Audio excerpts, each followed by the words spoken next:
Valeu, torcedor. Obrigado pelo teu carinho, pela tua audiência aqui com o nosso canal. Infelizmente, uma derrota pro Bahia. Nossa casa, né? O nosso mando de campo, mas foi no Alfredo Jaconi, o último jogo, se Deus quiser, que a gente fez fora de casa, mas com o nosso mando de campo. Mas vamos lá que essa não foi a situação que pegou pro Grêmio acabar perdendo esse jogo pro Bahia, né? O Grêmio entrou com uma postura bem defensiva e desde o início a gente já teve essa noção, um Grêmio bem recuado, um Grêmio segurando o Bahia, tentando fechar espaços para que não houvesse, no caso, infiltrações do Bahia desde o início do jogo, e ficou bem claro que o Grêmio estava jogando nas arrancadas, nas velocidades, nas individualidades. Individualidades que o Renato apostou em Aravena e em Natan Fernandes, os dois jogadores de velocidade, quebradores de linha, que sairiam e tirariam o Grêmio lá de trás com mais chances de fazer gol. O detalhe disso tudo, gurizada, é que infelizmente o Grêmio não conseguiu e foi amassado pelo Bahia desde o início do confronto. E aqui eu faço uma menção a dois jogadores em especial, porque são dois jogadores que chegaram recentemente e que mostraram que têm a qualidade defensiva. Eu estou falando do Aravena e estou falando do Monsalve, especificamente do Monsalve. Por quê? O Monsalve, ele tem uma característica diferente do que a que o Cristaldo apresenta. E é um diferencial, porque o Cristaldo, embora ele se esforce em alguns jogos, não em todos, tá? Em alguns jogos ele se esforce para marcar, voltar, dar carrinho, tentar fechar espaço, ele não tem essa qualidade. O Monsalve tem. O Monsalve tem qualidade, o Monsalve ele se entrega, ele é solidário, ele volta e ele consegue desarmar. O Monsalve eu arrisco dizer para vocês, e eu confesso que eu não vi esse número, mas é algo que a gente pode discutir nos próximos vídeos aqui. O Monsalve deve ter fechado com mais desarmes que o PP, por exemplo. Por quê? O PP, ele é uma nulidade no meio de campo do Grêmio. O PP, a gente não consegue entender como que o Renato ainda insiste com o PP, porque o PP ele não é bem defensivamente, ele não é bem ofensivamente, o PP é uma nulidade no nosso meio campo. Hoje, nós tivemos o Aravena pela esquerda e o Natan Fernandes pela direita. E, gente, o que aconteceu com o Natan Fernandes? Eu brinquei com o pessoal aqui na live, voltem aos estádios que o Grêmio jogou e vejam se não esqueceram o futebol do Natan Fernandes. Porque esse guri, em algum momento, ele perdeu o futebol dele. Não é possível. Dentro de campo é um cara nervoso, é um cara que erra na tomada de decisão. Quando é pra tocar, ele segura a bola. Quando é pra tentar o lance individual, ele quer tocar. Ele não consegue, simplesmente não consegue. Chegou um momento do jogo, o Renato sacrificou o Aravena. E eu digo que ele sacrificou o Aravena porque o Aravena, embora ele não ofensivamente não tenha apresentado quase nada, o Aravena defensivamente, ele estava virando praticamente o lateral esquerdo do Grêmio.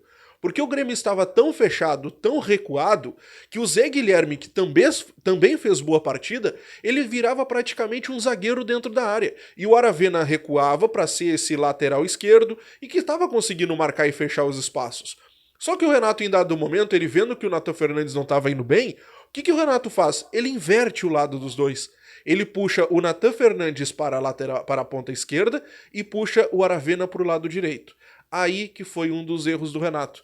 Porque o Natan Fernandes, além de não conseguir apresentar nada diferente para o ataque, ele deixou espaços para que o Bahia avançasse.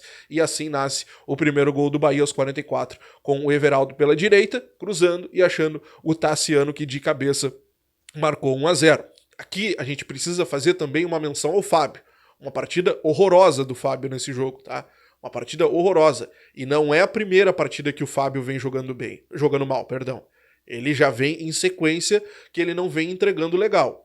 Ele já tá se encaminhando pro fim da sua carreira, no final do ano ele deve se aposentar e tal, mas ele ainda é jogador do Grêmio. Ele ainda tem vencimentos, ele ainda recebe valores. Então ele ainda precisa entregar, tá? Bom, outro ponto que a gente precisa avançar aqui. O Renato, no intervalo, ele faz o quê? Ele tira o Aravena e tira o Natan Fernandes, e coloca o Pescador e o Gustavinho. A entrada do Gustavinho na do Natan Fernandes é praticamente óbvia e legal. Show de bola, tá? Show de bola. Agora, a saída do Aravena para a entrada do Natan Pescador, ela não faz sentido nenhum para mim, tá? Ela não faz sentido nenhum para mim. Porque o Aravena ele vinha bem, só que ele estava sendo sacrificado. E quando entra o Natan Pescador, tu não pode querer intensidade de um cara que simplesmente não consegue entregar. O Natan, ele pode ter ido bem, ele pode ter ido consideravelmente melhor do que o que ele vinha apresentando, vinha chegando bem e tal, mas não tem condições, cara. Não tem condições. O Renato, ele chega a um ponto do jogo que ele tinha o Kaique, ele tinha o Duqueiroz como lateral direito, porque em dado momento ele tira o Fábio para colocar o Soteldo. Então ele tinha o Duqueiroz como lateral direito, e vamos lá, menção aqui, o Duqueiroz, tá? Jogou bem hoje. Em relação a ele mesmo, jogou bem. Então ele tinha o Duqueiroz, ele tinha o Rodrigo Eli, ele tinha o Natan e tinha o Zé, ele tinha o Pescador, o Natan Pescador, que invertia muitas vezes com o Monsalve, e tinha o PP, que eu não sei por que ficou em campo, mas ele estava em campo ali, estava em campo o PP, mas ele estava ali. Tinha o Monsalve mais à frente como meia armador, tinha o Soteldo e tinha o Gustavo, e tinha ali na frente o Diego. Bom, o Diego é outro ponto que a gente precisa comentar por aqui, porque o Diego, a gente não consegue entender por que o Renato insiste em colocar o Diego sem ritmo e não aposta no Arezzo. Em dado momento, ali pelos 32, o Renato tira o Diego, tira o Monsalve, coloca o Arezzo, coloca o Cristaldo. O Cristaldo entrou desaparecido na partida também. Agora, o Arezzo, em 2, 3 toques na bola, ele já conseguiu fazer mais do que o Diego. E não é justamente uma crítica ao Diego, porque o Diego está sem ritmo de jogo. E isso a gente já tinha visto naquele confronto contra o Corinthians. É normal que ele demore a engrenar. O Soteldo, ele precisou de 3, 4 partidas entrando durante os jogos para poder voltar a ter aquele ritmo, e mesmo assim ele demorou depois que ele virou titular. O Renato, ele tá jogando o Diego para jogo como se o Arezzo simplesmente não existisse, ou se ele entrasse em campo e não apresentasse nada. E aqui eu não consigo entender o porquê que isso está acontecendo. Entende? Não é uma tentativa de queimar o Diego nem de proteger o Arezzo, não. Só que a partir do momento que tu tem um jogador que tá entregando quando ele entra, que ele tem mais ritmo de jogo e que ele consegue fazer o diferencial, no mínimo que tu tem que fazer é colocar ele mais cedo. O Diego, ele toma um cartão amarelo aos 27 minutos depois que ele faz uma falta no goleiro do Bahia. O Renato demora a trocar. O Bahia vai e faz o gol, aí o Renato mexe. Aí ele coloca o Arezzo.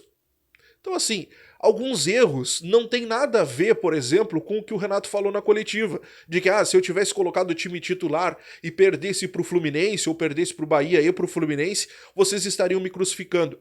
Eu não estou falando nem de colocar os titulares, eu estou falando de mudanças que aconteceram durante a partida com jogadores que não são titulares e que, na minha visão, foram erradas, não foram certas. Por exemplo, a inversão do Nathan Fernandes, que não estava jogando nada com o Aravena, que estava fechando espaço, não tinha sentido de acontecer. O Gustavinho, o Renato explicou que ele não saiu jogando, e aqui eu nem critiquei isso, faço questão de dizer, porque senão depois vão ficar dizendo que só critica, só critica, só critica. Nem falei sobre o Gustavinho, mas o Gustavinho não entrou desde o início e o Renato justificou depois. O Gustavinho está praticamente acertado com o clube de fora, e o clube depois nós conseguimos confirmar que é o Brentford, que eu já tinha trazido em vídeo mais cedo aqui para vocês, que tinha feito uma proposta. O Brentford da Inglaterra melhorou a sua proposta, o Grêmio, ao que tudo indica, gostou, porque o Renato garantiu que o Gustavinho está praticamente de saída do Grêmio, está com a negociação bem avançada. O Renato iria colocar o Gustavinho na partida de hoje, só que ontem à noite na concentração o jogador chegou ao Renato e pediu para não jogar porque não estava com cabeça para o jogo.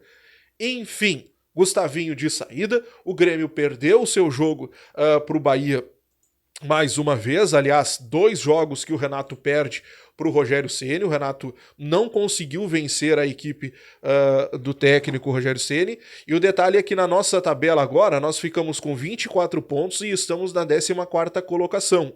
O Criciúma amanhã vai enfrentar o Vasco, o Criciúma está em 15º com o mesmo número de pontos, 24 pontos.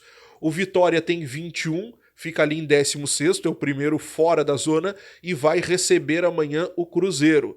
O Corinthians também tem 21 pontos e vai jogar, ou já jogou? Vai jogar contra o Fluminense. Pelo menos essa é a notícia boa. Fluminense e Corinthians vão se enfrentar. Um empate aqui, show de bola, ou daqui a pouco o Fluminense tá com 20, daqui a pouco o Fluminense vence o Corinthians, pelo menos, e aí é um time que tem um ponto a menos. Enfim, mas o empate seria perfeito ali pro Grêmio, pelo menos nessa rodada. Fato que a gente não conseguiu aumentar aquela gordurinha que seria maravilhosa pra gente poder se distanciar da zona de rebaixamento.